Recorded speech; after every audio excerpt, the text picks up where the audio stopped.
जब शिव के कहे छुगना और पहुना और भैया हमारा सब मिथिलावासी के गर्व है जो हम मैथिल छी और जिनका जिनका गर्व है जो हम मैथिल छी एक बार हाथ उठा दियो सब की हमरा मिथिला मैथिल के लिए अहाँ सबके गर्व नहीं है कि मिथिला धाम में जन्म है हमार माता बहन सब सब की एक बार हाथ उठा मां जानकी के लिए दोनों हाथ उठाओ सब की ताली के साथ जब शिव के कहे छुगना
बाबा विद्यापति जी के गांव में किनका किनका पता है एक बार हाथ उठे हुए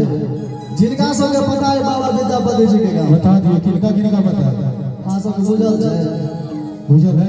कता नाम छिए बाबा विद्यापति जी के बिस्बी वाह क्या बात है आ देखियो इनको गांव बिस्बी छिए एक बार इनका ले ताली बजा दियो बाबा विद्यापति जी के गांव से बिलोंग करे छै सौभाग्य बहुत बहुत आगे परम सौभाग्य की बात है छोटा सा जिनका चाकरी करे थे स्वयं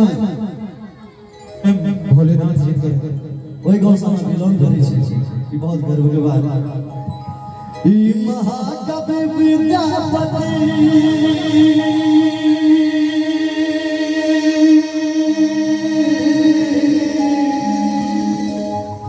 ई महाकवि विद्यापति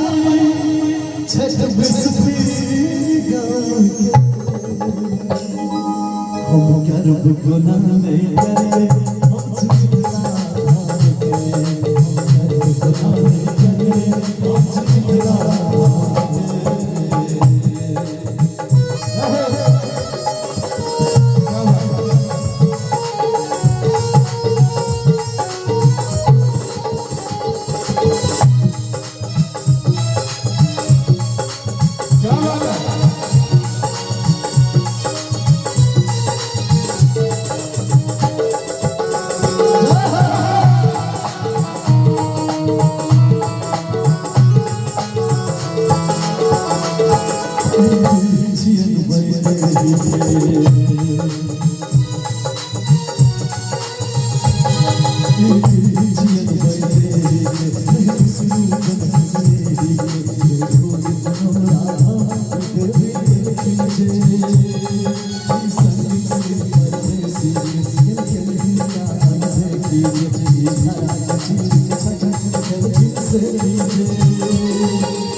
You